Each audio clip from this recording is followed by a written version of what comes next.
Welcome back to the deep dive. Today, we're embarking on a bit of a linguistic expedition. We're focusing on what is maybe the most absolute, yet somehow the most nuanced three-letter word in English. A-L-L. Oh, it's such a powerful little word. It is. And if you really want to elevate your English, from just being competent to being truly masterful, you have to get the cultural and situational weight that's packed into these phrases. That's right. We're going 12 expressions deep today, and we promise you'll leave with some serious aha moments. That's absolutely our mission. I mean, these phrases, things like all out or the be-all and end-all, they aren't just definitions you look up in a dictionary. No, not at all. They're powerful linguistic shortcuts. They let you summarize these really complex judgments about, say, effort or resources or commitment, all in a single breath. So we're moving beyond the dictionary. We're getting into the why. Exactly. The connotation, the subtle psychology behind using this, this absolute word to define everything from temporary fashion trends to, well, lasting failure. And crucially, we're drawing from sources that give us not just clear definitions, but some really surprising real-world examples. And historical context, too. Yes, and we need that context because the word all is inherently total, right? It signals completeness. 100%. Yet we'll see how these expressions apply that absolute nature so selectively. Yeah. Sometimes all means the totality of, history. Other times it's just the totality of current opinion. Or sometimes, as we'll see, it's just the totality of one person's completely misplaced self-regard. Right. So we've organized this deep dive into three main sections, three phases. We'll start by defining extremes, how all is used to set the ultimate standard for perfection and belief. Okay. Then we'll move into maximum force. So analyzing phrases about applying energy and resources. Literally. And finally, we'll tackle scope and summary. So we're focusing on time, totality, and how we judge behavior. Okay, let's do it. Let's unpack this. We dive right into section 1, defining extremes. Perfection, popularity, and deep belief. So we start right at the pinnacle, right at the top, with a phrase that sets the ultimate standard. Number 1 is the be-all and end-all. That phrase doesn't just sound heavy, it feels weighty. What are we really declaring when we use it? Well, when you label something as the be-all and end-all, you're defining it as the ultimate aim, the absolute perfect And only thing. The only thing, the sole reason for existence within its category. It sets the highest possible singular standard. It means that outside of this one thing, everything else is secondary. Or just irrelevant. Or completely irrelevant. And to really appreciate the gravity of this, we need to understand where it comes from. I mean, this isn't some modern slang. No, not at all. It's literary royalty. It comes directly from Shakespeare. Yeah. From Macbeth. Precisely. It's Macbeth himself contemplating the murder of King Duncan. He's weighing the risk killing the king against the reward, which is the crown. And he says, basically, if this assassination could just be the final action, the end all, if this one single blow could stop all the consequences that are going to follow, then I'd risk it all.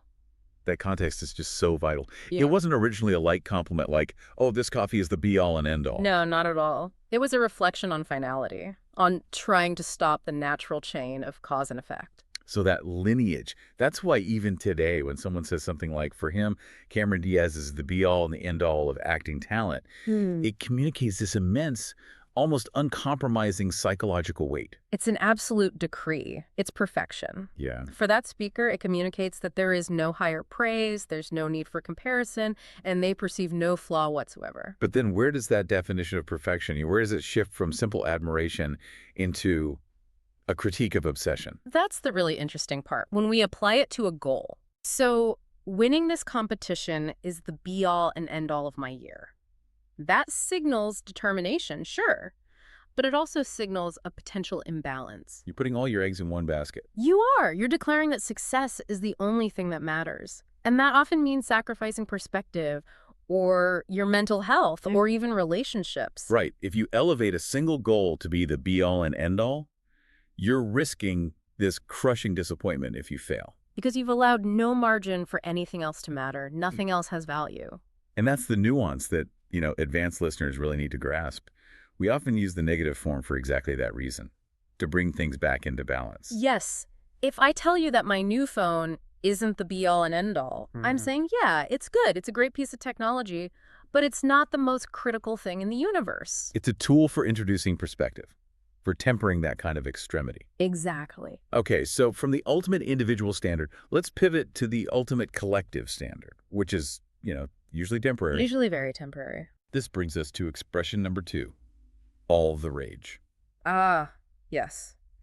This is a phrase that is just steeped in social dynamics. If something is all the rage, it means it's hit peak popularity. It is supremely fashionable. Right now. Right now. That's the key. The all here refers to the collective consensus of the moment. It immediately ties whatever you're talking about to a transient trend. Yeah. The sources we looked at, whether they were about fashion history or modern culture, they all emphasized that this phrase is a snapshot. It's a snapshot in time. It captures a powerful moment of dominance. Think about fashion history. We had that great example about the cyclical nature of beauty standards. The eyebrow example. Yeah. Do you remember when thin eyebrows were all the rage? That perfectly illustrates it. It captures a powerful, pervasive, but inherently temporary peak. It defined the cultural landscape for a specific and often a very brief period. It's a fascinating linguistic paradox, isn't it? We use the word all, which implies permanence, totality, to describe something that we know deep down is volatile and fleeting. Absolutely. The very moment something becomes all the rage, you can almost hear a clock start ticking. Ticking towards its inevitable decline. And that's the implicit understanding between the speaker and the listener. If something is all the rage today, let's say a specific social media dance or, an architectural style, Sure. the phrase itself contains the understanding that 5, maybe 10 years from now, it's going to look dated. Maybe even absurd. Oh, probably absurd. We can already imagine ourselves in, say, 2050, looking back at photos of thick eyebrows and saying, wow, those were all the rage in the 2020s, weren't they? So it's a celebration of the present collective choice, but with a silent acknowledgement of the future. A nod to the future, exactly. It's a strong contrast with the be-all and end-all, which tries to define something outside of time. All the rage is fundamentally of its time. Okay, that makes sense. So it captures that collective behavior. Now let's go from that general consensus to something much more personal, to intense personal conviction. That's phrase number 3. To be all for something. This one sounds simple on the surface, but you mentioned it comes prepackaged with conflict. How does the word all add that layer of opposition? So to be all for something means you are 100% supportive of an idea or a decision or a cause. Okay. But unlike just saying, I support this, adding the all communicates total commitment in the face of potential resistance or difficulty. It's a statement of defiant support. So you don't use it when the path is easy or when everyone already agrees. If my favorite team is winning a game, I don't say, I'm all for them winning. No, of course not. I say I'm all for the radical idea, the necessary but difficult change. That is the key distinction. Look at the strong, almost radical, hypothetical example we analyzed. The one about cars. Yeah, being all for banning petrol and making everybody use wind power on their cars. Right. You just wouldn't use that phrasing unless you recognize the huge, massive political, infrastructural, and economic hurdles that you would face. The all for acknowledges the fight. That phrase instantly elevates your personal conviction. It signals, I fully believe in this, and I am prepared to fight for it, even though I know the odds are stacked against us. Yeah. It's like planting an ideological banner in the ground. And it acts as a powerful persuasive tool. Think about it. When you tell a friend, look, I am all for you quitting your job and moving abroad, you're not just giving a passive blessing. You're signaling that you acknowledge the risk. You see the difficulty in that massive life change. And yet, your belief in them or in the idea is absolute. It suggests you're willing to back them up, to spend your own resources, your time, emotional support, whatever, to help them overcome those barriers. It's a phrase of mobilization. Yeah. If you are just for something, you might, cast a vote for it. Sure. If you're all for it, you might march for it. That subtle linguistic difference really defines the depth of your belief. Okay, that's a great way to put it. Absolutely. So from that deep, committed conviction, we have to pivot to perceived conviction. The person whose certainty is, shall we say, a little less grounded in reality. I think I know where this is going. Our fourth phrase is a classic critique of personality. Know-it-all. And this describes behavior, not intelligence. That's a really crucial distinction to make right up front. It is the most important piece of this. A know-it-all is fundamentally someone who believes they have total knowledge. The key word being believes. Believes.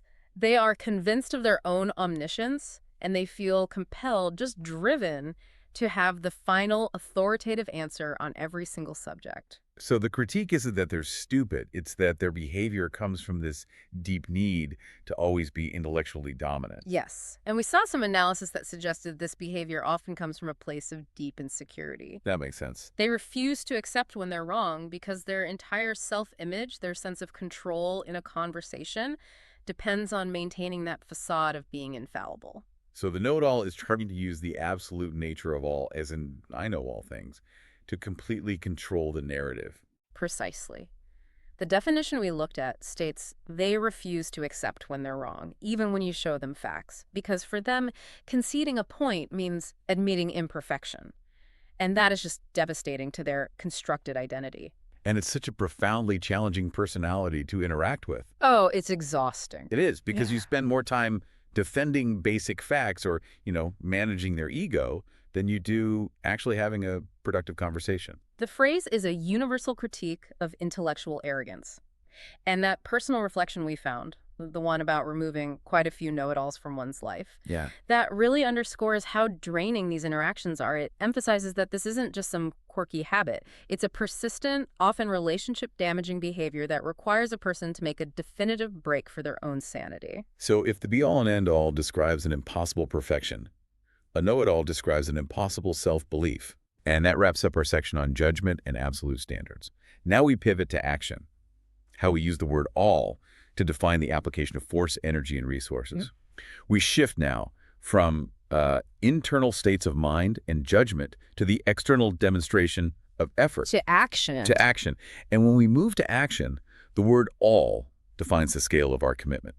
We're starting section 2 with phrase number 5, to go all out. This one signifies maximum energy deployment. If you go all out, you have made a conscious decision to commit all your enthusiasm, all your mental and physical focus to a task. You're holding absolutely nothing back in reserve. Nothing. And this phrase is often used for events where, the outcome is important, but the process is really visible. It's experiential. So when does going all out cross the line from just a good effort to a truly over-the-top effort? The threshold is met when the effort far, far exceeds the expected requirement. Okay. The source's example of hosting a Halloween party is perfect for this. Simply buying some candy and, putting up a few plastic decorations, that's a good effort. That's fine. But to go all out, as it was described, that's full-scale theatrical deployment. Yes. The example was the walls having blood on them and skeletons everywhere. That's commitment. Yeah. It paints such a vivid picture of someone who has prioritized this event to the point where they are just channeling all their creative impulses, their resources, their time into making it extraordinary. The effort itself becomes part of the achievement. Total. But here's the caution for you, the listener. Going all out inherently implies you are using the maximum of your personal reserves. Right. And that behavior carries a real risk of burnout. We often praise the person who goes all out, but we rarely talk about the cost of doing so.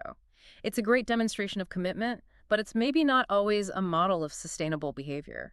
That's a necessary perspective. Yeah. The phrase glorifies the effort, but not the recovery you need afterwards. Yeah. Okay, now let's look at a related phrase.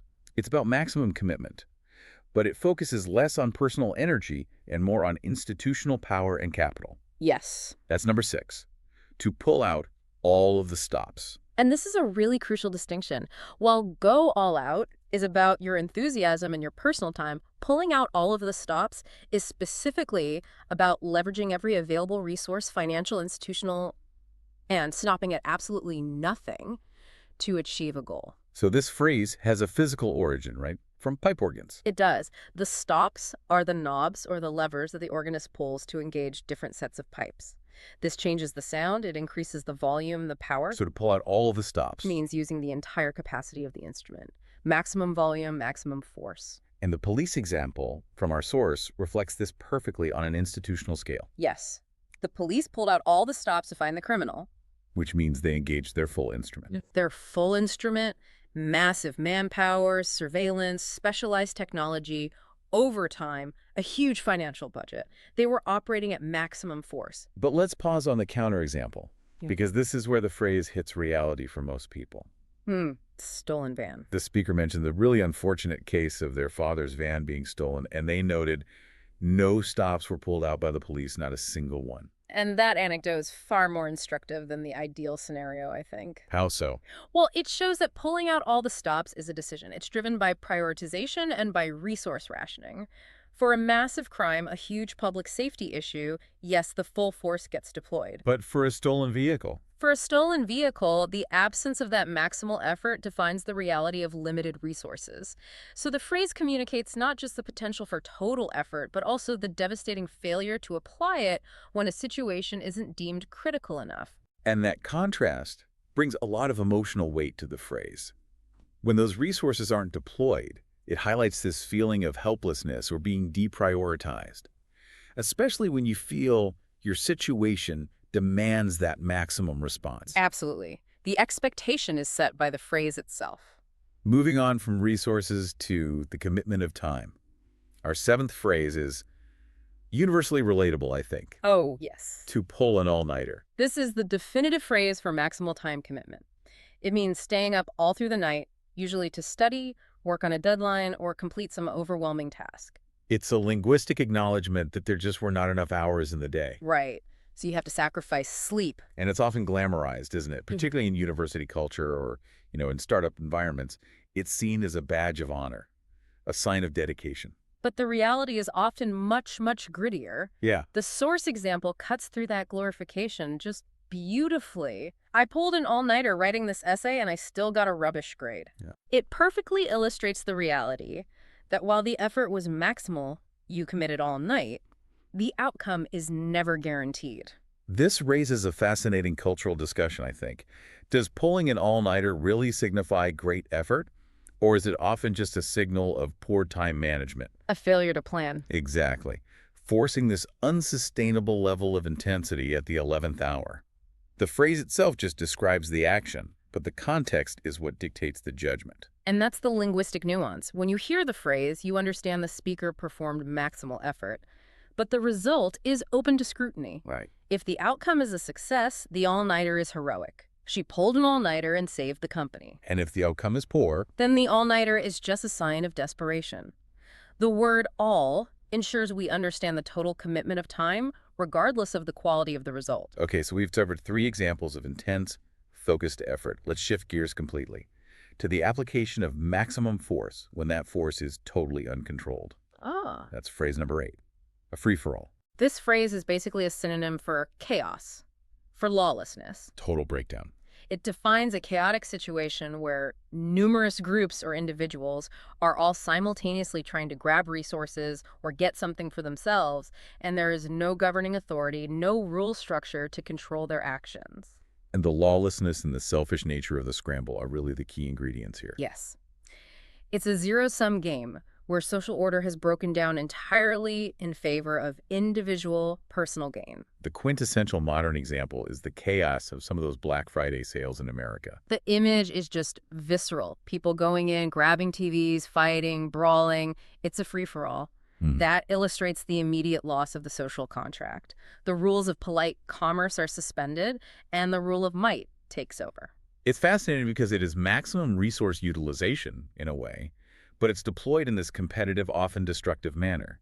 We also see this phrase applied metaphorically to political situations, right? All the time. A free-for-all in a legislature when there's no clear leader, or a regulatory free-for-all when oversight collapses. And the source reminds us of the perspective of those trying to manage the situation. Of course. For a shop owner or an event organizer, a free-for-all is the absolute last thing they want. It results in damage, injury, total loss of control. So the phrase is almost exclusively used to describe undesirable mayhem. I think so, yes. It highlights the danger that's inherent when all people are simultaneously pursuing their own self-interest without any restraint. That concludes our section on maximum force.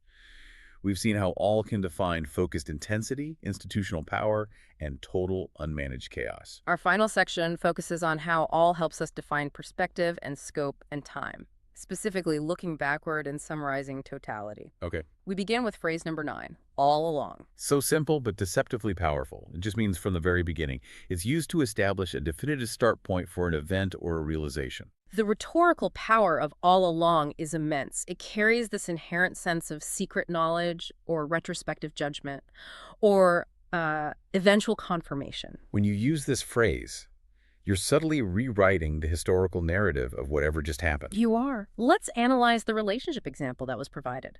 She'd been planning to leave him all along.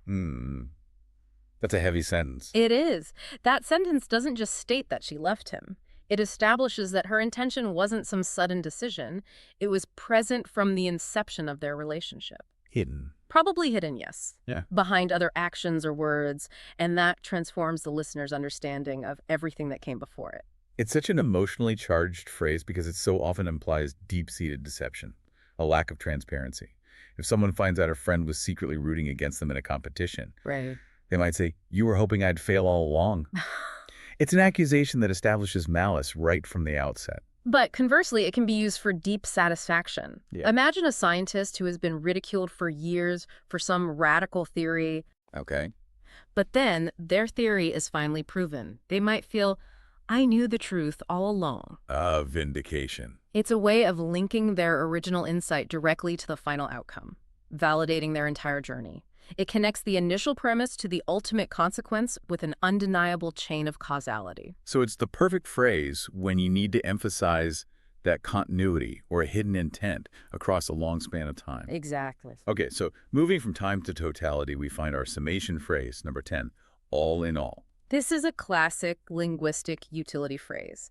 It's an essential tool we use to wrap up complex discussions or assessments. It means on the whole or in general. It's a signal. It signals to the listener, I'm about to deliver a balanced final verdict after weighing all the evidence. I have to mention the personal detail our source included here, that this is a conversational habit of the speaker's fiance. Yes. That's a great reminder that these phrases aren't just academic. They become embedded in how we talk. They're conversational tics that define fluency. They save effort. They absolutely do. To understand its function, let's just consider the example. All in all, it's been a good year. Okay. By starting with all in all, the speaker immediately creates space for nuance. Right, they're not saying it was a perfect year. Exactly. They are acknowledging that, yes, there were bad days, there were disappointments, setbacks, maybe a pandemic lockdown or financial stress. But after balancing those negatives against the positive moments, The good outweighs the bad. the phrase affirms that the totality of the experience landed on the positive side. It functions as a linguistic hedge, allowing you to be truthful about complexity while still offering a decisive conclusion. So you're using the word all to account for the totality of the scope, all the good and all the bad, before you deliver this measured net positive judgment. It's far more realistic and sophisticated than saying, it was a perfect year. It is. Okay, next, let's talk about scope in terms of society and diversity. Phrase number 11 is critical for describing true inclusion from all walks of life. This expression is fundamental when you're describing a heterogeneous group. It means people from all levels of society, encompassing those with vastly different jobs, financial situations, and this is critical cultural differences like values and personal backgrounds. It's a very descriptive verbal shorthand for diversity. When you hear this phrase, you instantly know the setting is inclusive across socioeconomic and professional spectra. The gym example from the source material is excellent because it details the specific span. Right. The gym includes members from all walks of life, and then it lists plumbers, doctors, teachers, maybe some royalty. I like the maybe some royalty part. Me too. But that range from skilled trades to the intellectual elite to, economic royalty, it demonstrates the comprehensive nature of the inclusivity being claimed. But let's dig into the part of the definition that's often overlooked, the mention of differing morals. It's not just about how much money you make or your job title, is it? No, and that's the deep dive insight right there. Mentioning morals means accepting differences in personal values, in lifestyles, religious beliefs, core philosophies. So an organization that truly draws people from all walks of life is explicitly signaling that judgment based on your status or your personal values is suspended at the door. That's a great way to put it. It's an acceptance of the messy totality of human society, not just the professional totality. It's a very high bar for inclusion, then. Yeah. It means the setting is genuinely accessible and welcoming to the full breadth of society. It acts as an assurance of non-selectivity based on your background. When you want to describe a truly diverse and inclusive environment from all walks of life, is the phrase that communicates the highest level of comprehensive acceptance. Okay, finally we wrap up our 12 expressions with a phrase about human behavior and the lack of follow-through. Yes. Phrase number 12, Yeah. to be all talk. a devastating and very efficient behavioral critique. It is. It's the common shortened form of all talk and no action, and it signifies that a person is constantly vocal about their intentions. Oh, I'm going to do this. I'm going to help with that. Constantly.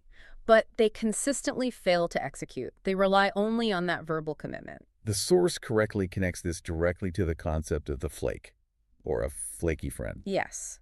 This person seeks the validation of having expressed a commitment.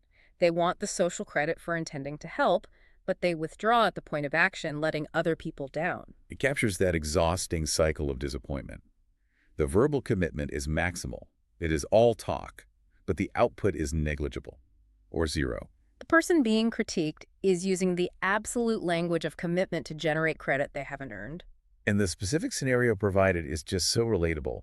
The flaky friend who promises to help set up before a party. The speaker has anticipated the failure and internally concludes, she's all talk, she's never going to actually do it. And that inner monologue is crucial. By using all talk, the speaker is signaling that they recognize a pattern of failures, not just a single mistake. You've seen it before. Many times. They've already adjusted their expectations down to zero, which allows them to protect themselves from future disappointment. It's a resignation to that person's lack of reliability and really a final judgment on their character. It's a phrase that just perfectly encapsulates the gap between intent and outcome. And that's often where the real frustration in life lies. And there we have it. 12 phrases. 12 absolute phrases, all powered by the simple word all, ranging from the sublime to the deeply disappointing. It truly is remarkable how such a simple, absolute word can convey such a complex spectrum of meaning. It really is. We've used all today to define the highest possible goal with Shakespeare's be-all and end-all, to describe total resource commitment by pulling out all the stops, and to capture the ultimate failure to follow through with being all talk. And mastering these 12 phrases provides an immediate significant upgrade to your fluency. It does. Because they're precision tools. They allow you to define these states of effort, consensus, conviction, and chaos without needing these long, winding explanations. Yeah. You can use a single phrase to summarize an entire situation, whether you are finding people from all walks of life or summing up a complicated year with all in all. We've explored the extremes of judgment, from defining perfection to critiquing flawed self-belief. So we'll leave you with this final provocative thought to mull over as you integrate these phrases into your own communication. Okay. Of the 12 concepts we've discussed today, perfection, conviction, chaos, resource deployment, which one do you think is most dependent on the perception of others for its very existence? Is it the chaotic free-for-all, or is it that lofty ideal of the be-all and end-all? That's a great question to think on. And while you do, we want to make sure you have the resources to immediately put these new phrases into practice. And that requires conversation. It does. Which is why we highly recommend italki. Yes, italki is an amazing tool. It's a huge online database of teachers, both native and non-native, offering affordable one-to-one video lessons you can schedule pretty much 24/7. It's incredibly flexible. Whether you want to practice your English conversational fluency or, tackle any of the over 100 other languages they offer, you can connect with teachers from all over the world right from your own home. And it's arguably the most affordable and efficient way to practice these nuanced expressions with someone who can give you immediate feedback, a native speaker. Absolutely. And we have an incredible deal for you, our dedicated listeners. When you make your very first lesson purchase, you can get $10 worth of italki credits completely for free. You just have to follow the specific link that's provided in the description box to claim that offer and get started on your fluency journey today. And as always, you can connect with the community and check out the sources we reference by following the social media accounts, Facebook, Instagram, and Twitter mentioned in the source material. We'll see you next time for the next deep dive.